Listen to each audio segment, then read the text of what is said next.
आज हम rainbow English book जो कि क्लास 11 की पहली चैप्टर एनिमल्स इन प्रिजन जो कि पंडित जवाहरलाल नेहरू के द्वारा लिखी गई थी जेल में रहने के दौरान उनकी यह आत्मकथा का पैराग्राफ नंबर 13 से 15 तक आज हम लोग इस वीडियो में कवर करेंगे। तो welcome to my channel the English guru. यह पेज आपकी किताब से बिल्कुल भिन्न है पर कंटेंट सेम है। आप चाहें तो मिला सकते हैं। इस पेज में हर लाइन का हिंदी अनुवाद है जिसे आप भी लाइन बाय लाइन पढ़कर आसानी से पैराग्राफ को समझ सकते हैं। तो चलिए शुरू करते हैं आज का वीडियो पैराग्राफ नंबर 13 से। पैराग्राफ नंबर 13 कहता है, then there were squirrels, crowds of them if trees were about. मतलब तब गिलहरियाँ थीं, अगर पेड़ होते तो उनकी भीड़ होती।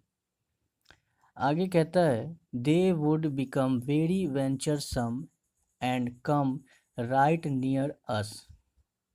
आगे कहते हैं नेहरू जी, वे कुछ बहुत ही उद्यमशील मतलब दुस्साहसी बन जाते थे और ठीक हमारे पास आ जाते थे।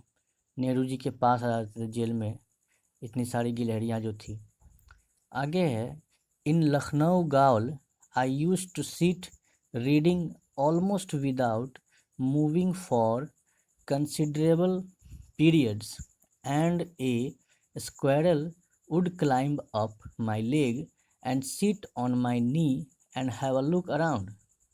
तो बताते एक किस्सा, लखनऊ जेल में रहने के दौरान जब वो लखनऊ के जेल में थे तो कहते हैं मैं काफ़ी देर तक बिना हिले डुले बैठकर पढ़ता रहता था जेल में, और एक गिलहरी मेरे पैर पर चढ़ जाती थी और मेरे घुटने पर बैठ जाती थी और चारों ओर देखते रहती थी। तो ये घटना थी लखनऊ जेल की। आगे कहते हैं, and then it would look into my eyes and realise that I was not a tree or whatever had taken me sure. तो जब वो बैठ जाते थे गिलहरी लोग आकर के उनके घुटने पर आकर के बैठ जाती थी, पैर पर आकर बैठ जाती थी, तब वह गिलहरी सब नेहरू जी के मतलब मेरी आंखों में देखता। वो सब जो गिलहरी थी नेहरू जी की आंखों में देखता और महसूस करता कि मैं कोई पेड़ नहीं था या जो कुछ भी मुझे ले गया था। जब गिलहरी बैठ जाती थी उनके घुटने पर तो वो उनकी आंखों में देखता नेहरू जी के, और तब वो गिलहरी को एहसास होता कि ये तो पेड़ है ही नहीं, पता नहीं कैसे आ गया इस पे। आगे कहता है, fear would disable it for a moment and then it would scamper away. मतलब डर उसे एक पल के लिए निष्क्रिय कर देता था, गिलहरी को मतलब एकदम डीएक्टिवेट कर देता था, और फिर वह फिर बिखर जाता मतलब भाग जाता यहाँ से। थोड़ा देर के लिए देखता और थोड़ा देर के लिए रहता और उसके बाद भाग जाता सब। Little baby squirrels would sometimes fall down from the trees. मतलब इतने सारे गिलहरी थे तो गिलहरी के बच्चे भी थे जो कि पेड़ पे रहते थे, तो वो गिलहरी के छोटे छोटे बच्चे जो कभी कभी पेड़ों से गिर जाते थे। तब क्या होता था, the mother would come after them, roll them up into a little ball and carry them off to safety. तब उसकी माँ आती थी उसके पीछे से, पेड़ पर से नीचे उतरती थी और उन्हें एक छोटी सी गेंद में रोल करती थी, बना करके उसको रोल करके ले जाती थी और उन्हें सुरक्षित अपनी जगह पर ले जाती थी उसकी माँ, गिलहरी की माँ। आगे है, occasionally the baby got lost. कभी कभी तो ऐसा हो जाता कि बच्चा गुम भी हो जाता था। आगे है, one of my companions picked up 3 of these lost baby squirrels and look after them. मेरे नेहरू जी ने बताया कि जब मैं जेल में था तो मेरे एक साथी ने क्या किया, इन खोई हुई गिलहरियों में से 3 को उठाया और उनकी देखभाल की, उसको अच्छे से देखभाल किया, खिलाया पिलाया।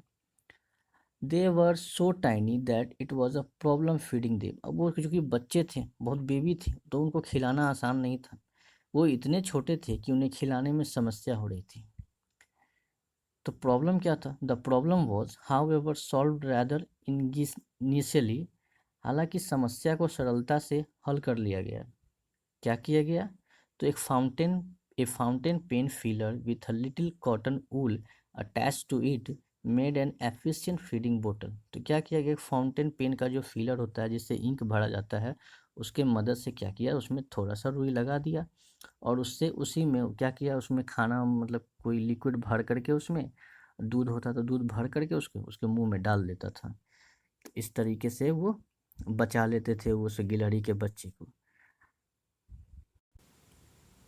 आगे है पैराग्राफ नंबर 14। इसमें कहता है pigeons abounded in all the gaols I went to except in the mountain prison of Almora। तो वो एक बताते हैं कि अल्मोड़ा जगह है जहाँ पर्वतीय कारागाह को छोड़कर, जो वो अल्मोड़ा में जो एक कारागाह था, जेल था, उस पर्वतीय पर्वत वाले जगह पे जिन जेलों में मैं गया, उन सब में कबूतरों की बहुतायत हो गई थी। मतलब प्रचुर मात्रा में उन कबूतरों की संख्या थी। दे वर थाउजेंड्स ऑफ देम, मतलब उनकी संख्या हजारों में थी। Sometimes the growl official would shoot them down and feed on them. कभी कभी तो जेल अधिकारी जो होते थे, जो जेल में रहते थे अधिकारी सब, वो उन्हें मार कर नीचे गिरा देते थे, शूट कर देते थे और वो उनको खा जाते थे।